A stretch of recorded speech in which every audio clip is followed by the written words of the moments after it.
Hey there, welcome to our recording of the webinar. Unfortunately, we had some weird tech stuff where it just was very glitchy and I owed you better. So I'm rewinding, re-recording, making it better because you know what? Sometimes life gets lifey and you try again. So here we are with studenting check-ins. This is applicable. We're recording in November 2022, although these strategies work throughout the school year, but especially in that time where you've got that gap between the demands are increasing and your energy and capacity feel like they're decreasing. These are the strategies to bridge that gap.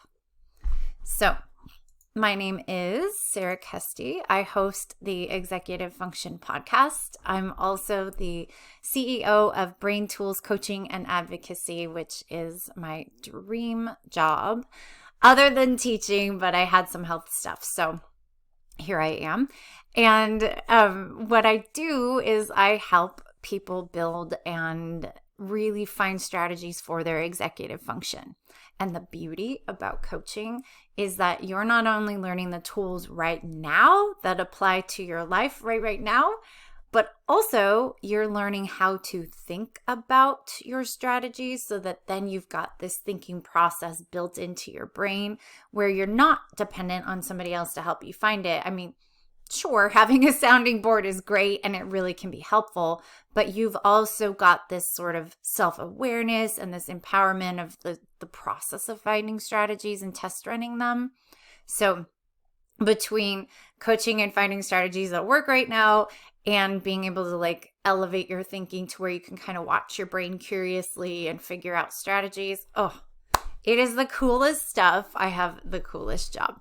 So that's what I do. And then I also host the IEP OMG show, which is about the kind of specialized portion of schools. So IEPs, 504s, the special ed components, giving a little bit of history and context as to why things are so bumpy, because they definitely are.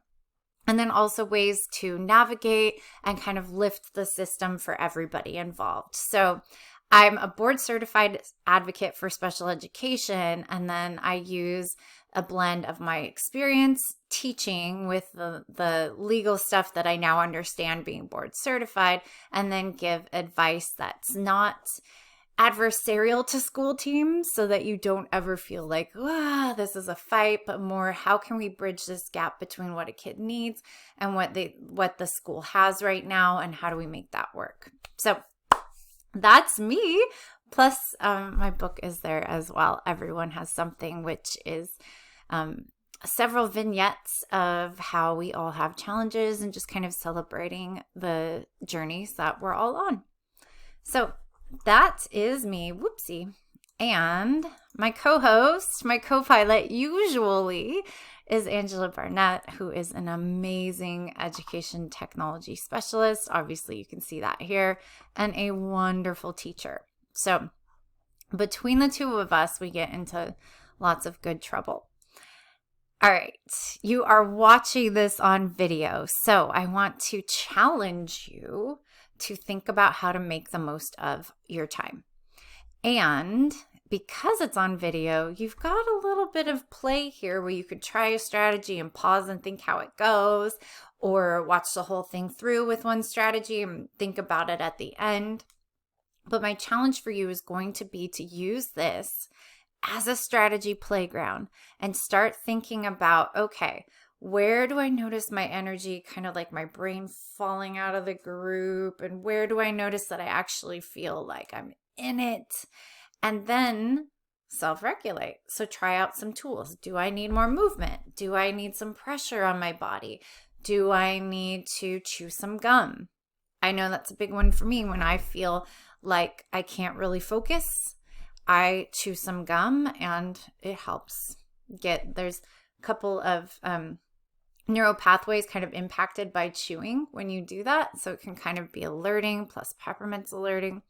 All those good things available to you. So use this as a chance to take what could feel boring, no offense to me, and see how you can, okay, how can I regulate? Because I do want this information. How can I keep my energy in the learning zone?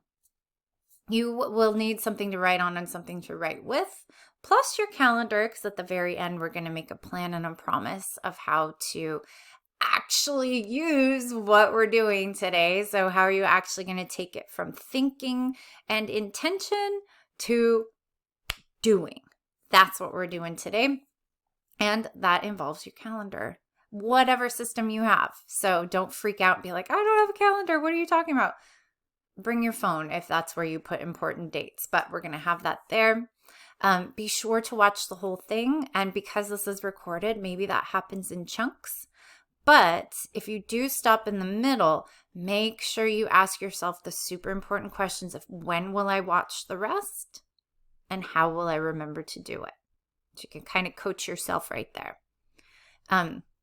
As well as schedule a little bit of time tonight before you go to bed to think about what you learned, because that tells your limbic system, the system that's kind of always running but very active at night, that sort of clears out the excess mental junk that you don't need. It tells those brain janitors at night, ooh, this one's important. She thought about it right before bed. I'm not going to throw that one away. So just a quick review before bed. Even you can do that with school content. If it's not too anxiety provoking, that can be huge. Just cement it in your learning. Keep it in your brain overnight. Okay? And you don't need to think of a coaching challenge because we did that live and unfortunately it got a little bit wonky. Okay, real quick. I'm going to show you today how to use the priority matrix and ELSA lists to turn down the stress and turn up the empowerment so you feel like, okay, I can do this. This feels all right. We're going to talk about boredom busters and then end with our plan and our promise. And I'm sorry if I'm making you dizzy moving my face around. Okay. So here we go with our plan and our promise. Our priority matrix. Sarah can read today. Yes, she can. So here's the deal. You have loads of work to do, even if you're not behind, which chances are you've got a few assignments behind because, hello, human brain. And if you're a parent watching this saying like, oh, wait, other kids are falling behind too? Yep, it happens. So what we know about procrastination is actually biologically reinforced, which I'm going to tell you about in a few slides. But spoiler alert, your kid's not a bad kid if they're procrastinating. You're not a bad human if you're procrastinating. And there's some ways around it. So with the priority matrix, this gives you a visual. This helps you make a concrete plan of what you're going to do and what you're not going to do, and where you're going to put your energy. So again, we talked about that gap between high demands, low energy. How do you bridge the gap? This is one of the best ways, is to get it all out and then decide where they fall. And this could mean that you end up with priority projects that you've been dreading a little bit, but once you see their impact on your grades, sometimes that can help produce a little bit more urgency in your brain and get you feeling like, okay, it's worth it. So there's a couple ways to do a priority matrix, and priority just means how it matches up on the impact you desire. So if you're feeling like maybe you got an immunization and you're feeling sick, your priority could be impact on your grade, but low effort, right? Like you're just like, oh, I got to phone it in for a couple days. Where can I get stuff done, but not feel like I need my full attention? That could be your priority. Or it could be based on due date, which may, if you're towards the end of the semester like we are now, may be your choice, right? Like, okay, what's due the soonest? And then what impacts my grade. And when I find those, that's where I focus my energy. So here's the deal. you are going to try this strategy by dumping out everything that's in your brain, even things that aren't to-do list stuff. Just get it out. So you can go through at first and just say, oh, I've been really stressed about this. And oh yeah, I have that missing lab in chem. And oh, I need to do a little bit more research for my English paper and all that kind of stuff. Just get it out. Then you can also go to whatever classroom online system your school has, like Blackboard, Canvas, Google Classroom, something like that. And just double check that you're not forgetting anything and add that to your list. And then we're going to chunk. We're going to take the little actionable pieces and maybe separate out some things that are big on your list. And by the way, this is tricky. So if that just blew up your brain and you're like, I can't do that yet, totally fine. Don't stress that the priority matrix won't work. But if you're somebody who has had a little bit of practice and you're like, okay, I know like the couple main steps for the writing process for myself, I'm going to put those down on my list and chunk them. That may be something you do. So it's an optional piece. But the idea is you get all of those floaty things in your brain, all of the things that have been nagging at you, all of the things from the online learning system in one spot. Okay? And that becomes your list. And sometimes when you do that, your brain goes, oh, that actually wasn't as bad as I thought it was. Like, okay, this is kind of making sense. And why that works is oftentimes, especially if you've got attentional issues, your brain's attention flashlight, I like to call it, kind of moves about. And even though it's very bright and you like very can focus for a second on something, you don't always have control over it. So then it's like over here and over there. What happens when that happens is your brain has like this lingering sort of like tingly, oh, this needs attention, but you don't go back to it. Sometimes those things can really grow in the peripheries of our attention and say like, you've got this big scary thing. And it grows so much that it's almost like I can't even look over there. Like, and that's where some of the procrastination comes from. The cool thing about using a tool like anchoring everything down on paper, on digital, whatever, is it helps you put it somewhere where you can shine your attention flashlight on it. And then what we notice is your brain can start, okay, I was seeing this as a big scary lion, but it's actually more kind of like a bobcat. And I can see where I can maybe take little pieces at a time to get it done. By the way, I almost said like deconstruct the bobcat, but that's awfully violent and they're wonderful creatures, so we're not doing that. But you get the idea. It turns it from like a level 9 of anxiety to a functional 4. We'll go with that because it's in front of you, because you can see it, and that's where we can strategize it. So you've got your main list dumped down. Here's what you're going to do. You're going to pick and think about each item in terms of how much it impacts your grade, or if you're doing this for like a job, how much it impacts your performance. If you're doing it for fitness, how much it impacts your health, whatever it is, it's impact there, and then urgency on the x-axis, if that's what you choose to evaluate. Or you can also, again, go by effort if you're feeling like energy is the big factor for you. But either way, you're going to take each item and decide, is this something that has high impact and isn't due real soon? Is this something that's high impact and is due very soon? And then at the very bottom, we get to consider what you're going to dump because it's low impact on your grades. Because there's this weird thing where your brain might be telling you, you have to do your online reading program. It's so super important. And then you look at your grade and you're like, it's like 0.2 of a percentage point. If I only have 30 minutes, am I going to do that? Or am I going to do the worksheet that's worth like 2%? But the thing is, your brain won't automatically do that. So a context like this, a structure like this, which is the matrix, will help you be able to evaluate it sort of from a balcony perspective, looking down on your brain rather than in the moment where you feel so stressed. And I will put, when I post this video, if you're watching on YouTube, it will be, there will be a link underneath where you can access the images of the priority matrix and kind of get an idea of what it could look like.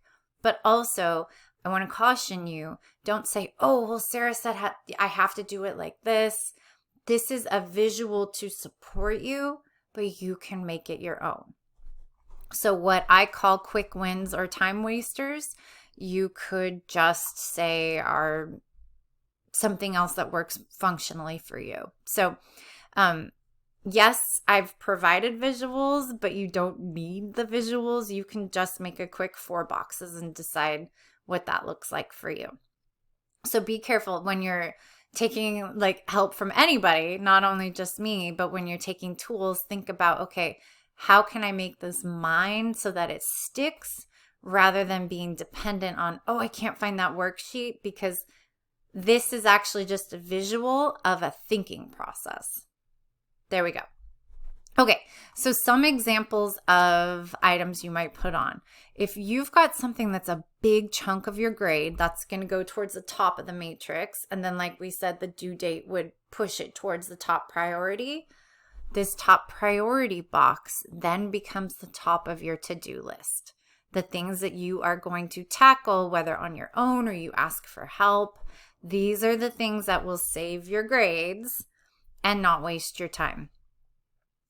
And the things that you're going to want to notice too are things that are not due soon, are not helpful, or in this case, take a lot of energy, but aren't worth, like, don't impact your grade.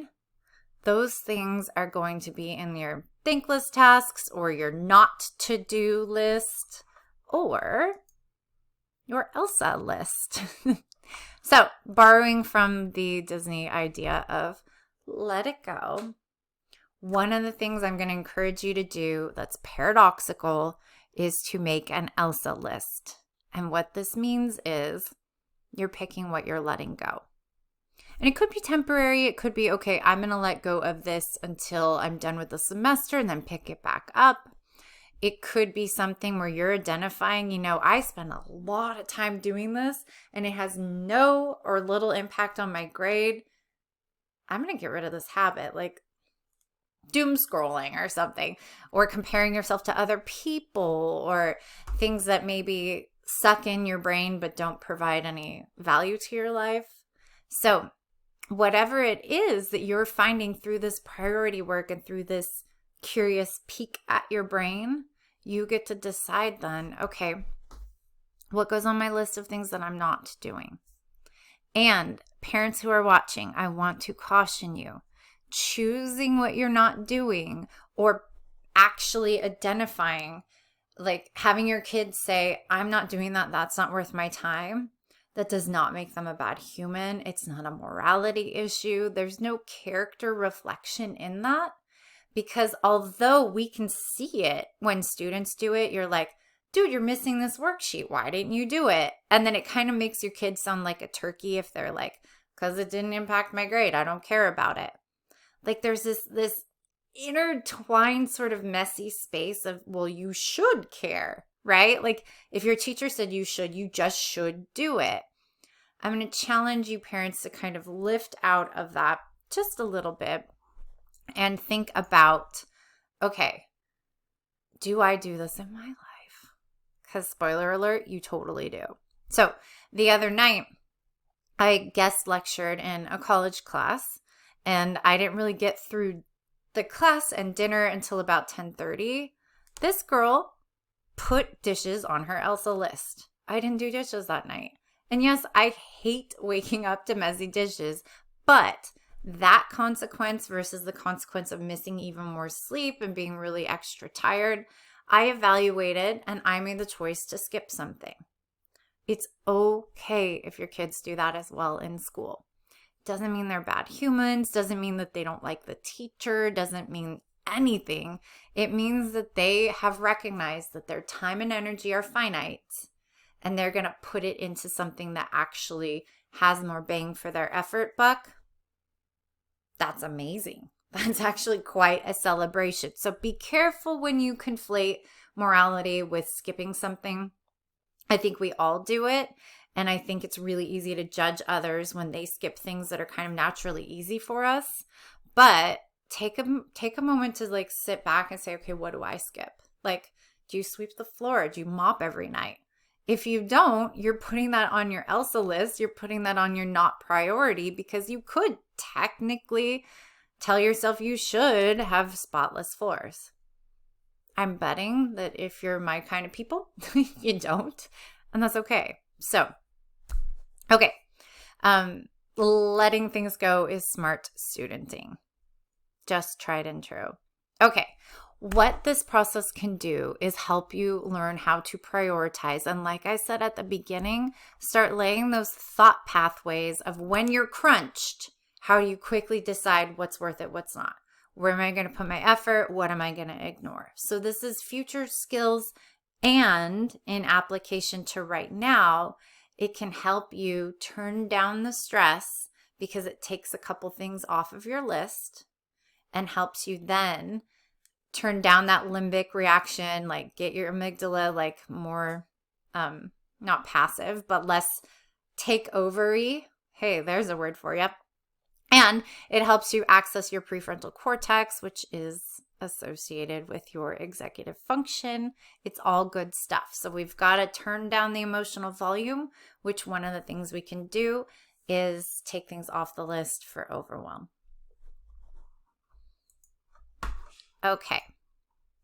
So boredom busters. And I'm pretty sure you can hear my husband sneezing in the background. He's the best, and he sneezes very loudly. Okay. Boredom busters we've got. So the idea is, and I bet you can relate to this, at the very beginning of the school year, you had like some pretty good focus juice going because it was new. The social stuff was exciting. There was lots to learn. You weren't quite sure.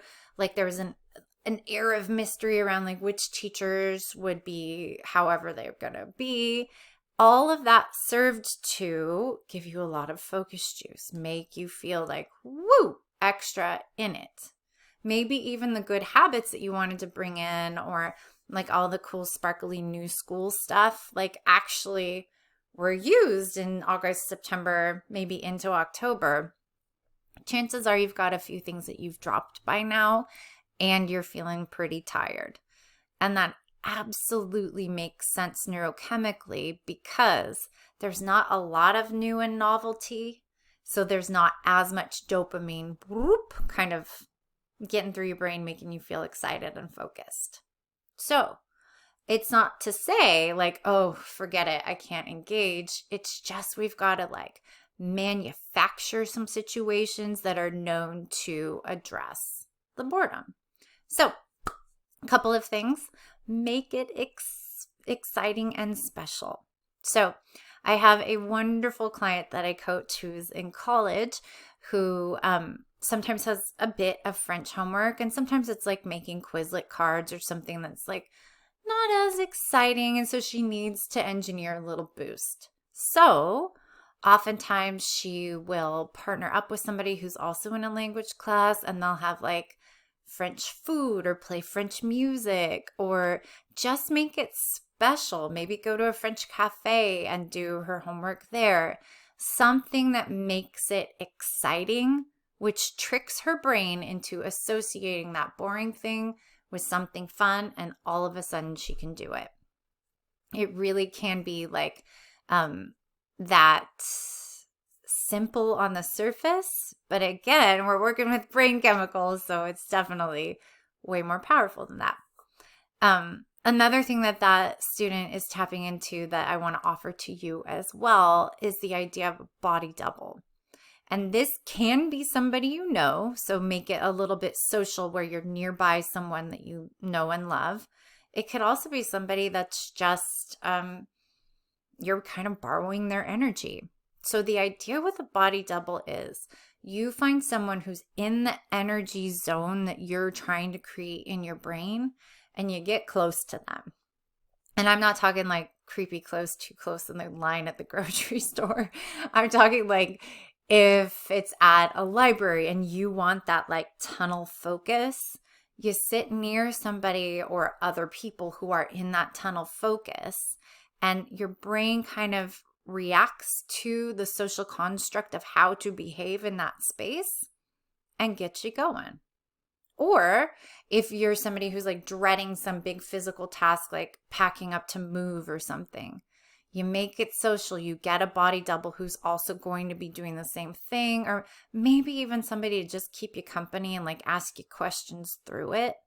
But the idea is our brains are very sensitive to social, and you can take advantage of that by engineering it at this time in the semester because you know that you need an extra boost.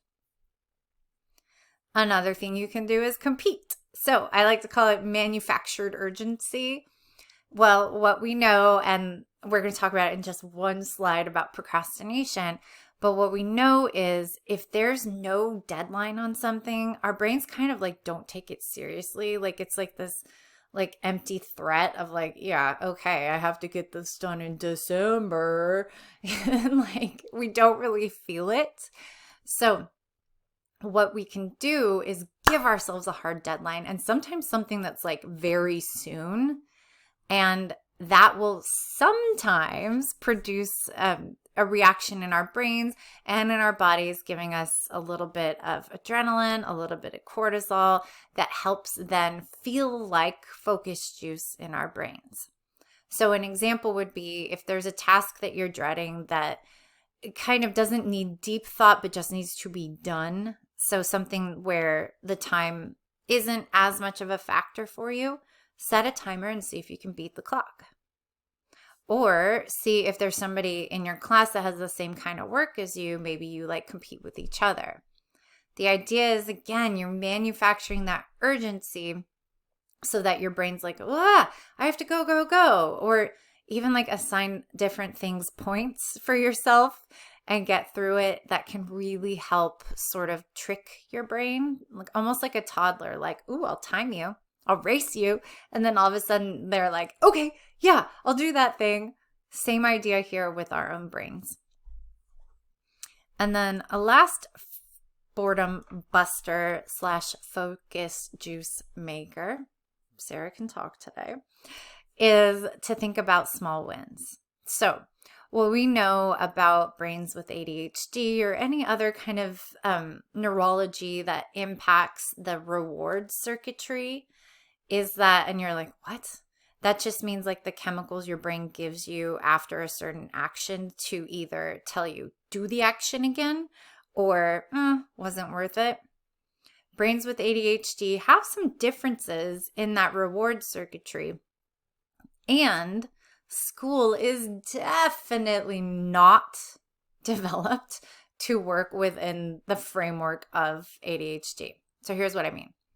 When you are in a workout and you lift a certain amount and you like make a PR, you feel really good. You know that you got that. Your effort paid off in that PR right then and there. That's called a feedback loop. You did the thing, you know what happened because of it. When it's short like that, within minutes, within an hour, that helps your brain assess, okay, was this worth it? Was it not? And that drives future behavior. That gives you like a boost, sometimes a boost of dopamine when you finish something and then it feels good. You're driven to do more. Well, when we're in school, oftentimes that feedback loop is weeks away or sometimes not real clearly delineated.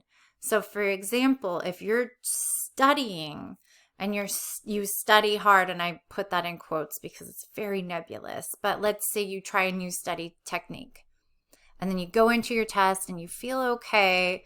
And maybe like a feather of a feedback loop is the feeling, the experience.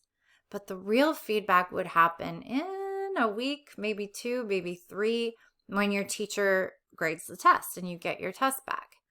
That is way too long of a feedback loop for it to really have any impact in our brains, especially student-aged brains, in a meaningful way. So what we need to do is close the feedback loop for ourselves, because yeah, teachers are working on it, and there's lots of teachers that give kind of in-the-moment feedback, which is one of the things that John Hattie in his Visible Learning book says is like one of the crucial pieces for good teaching. So it's there. It's kind of where science meets art of teaching. But for a lot of teachers, it's just not feasible, right? Like if I have 150 tests to grade, it's going to take a minute. It just is. So what we can do for our brains and for our kids' brains now is to make the small wins very apparent and intentional. So for example, if my kid is working on studying and they complete their flashcards, that's a small win we're going to celebrate. And that could be food, that could be an opportunity to do something fun, that could be a snuggle, it could be a sticker. You know your kid, or you know your own brain if you're kind of doing this for yourself. Let's say that same kid goes through their flashcards like 3 times and that was their goal that night. That's a small win. That is another opportunity. So we're just looking for times to sort of shape our brain's future behavior by saying, look, you did this thing. Look, you get this thing.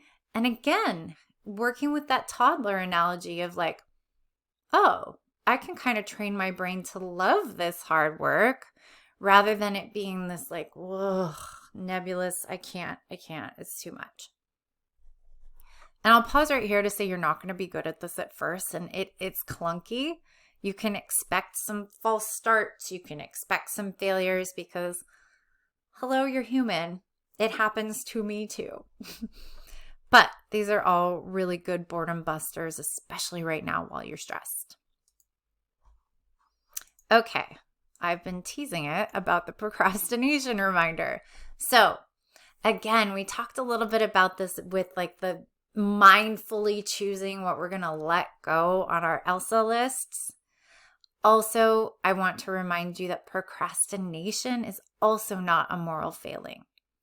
So what happens when we procrastinate is we end up sort of manufacturing urgency. We dwindle the time, kind of like shaking a soda bottle.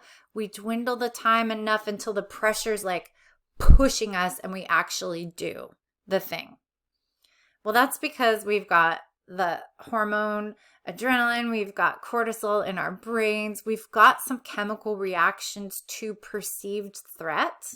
In this case, the threat of not making the deadline. And that acts as focus juice and gets us going. So how many times have you waited like to pack for a trip till the last minute, and then what would have taken you 2 hours took 20 minutes, partially because you had to, partially because there was some miracle brain thing. That's the miracle brain thing. So we all kind of do this. The idea for us in the student context is these deadlines oftentimes aren't flexible. So how do we push up against the deadline enough to give ourselves some focus, juice, and urgency, but not so much that if one small thing happens and goes wrong, we're done. We've lost the opportunity. So to combat procrastination, that was strange. To combat procrastination, you can try, again, using the priority matrix and then chunking your work into bite-sized, very doable steps, because your brain will say, oh, well, I guess I can do that one thing, but then that's it. Or, I guess, that'll only take 3 minutes. Okay, I'll try that. And see, the thing is, once your brain gets going, the hardest part is getting started. After that, it's like, feed your brain one more small job. Oh, okay. Well, I did that. I did the title page, so I guess I could write the intro. And then feed your brain one more job. So if you can get it down to the actual steps where you can kind of visualize what it looks like getting it done, you absolutely can beat procrastination that way. And if you want help with that chunking process and the visualizing what something might look like, there's another webinar related to this series on the Wakelet page, which is linked on YouTube if you're watching it there, or if you're on the Wakelet page, hello, welcome. You've already found it. Maybe bookmark it. Okay, we're skipping Coach and Darlings because this is not live. I'm going to take my face out of the brain. Okay, pick one strategy to try from tonight. So it could be priority matrix. It could be using the Elsa list. It could be one of the boredom busters. Pick one. Okay, don't overload yourself. You can get good at it for a couple days, couple weeks, and then add something else. But with any strategy when you're trying it, keep in mind that your dopamine associated with the hopefulness of the strategy will be really high right now, maybe even when you actually do the strategy for a couple days. And then your brain will be like, man, this isn't new anymore. So right now, as part of your strategy plan, try to think of ways to make it unavoidable and really obvious to your brain. So sometimes when clients are launching strategies, they do sticky notes or change their phone background or make it their phone password, or get an accountability partner and have like, hey, check in with me a couple days a week. Whatever it is that works for you, just make sure that you're taking it that next level, because we know our brains and they'll get bored. So we want to make sure that boredom doesn't end our strategy.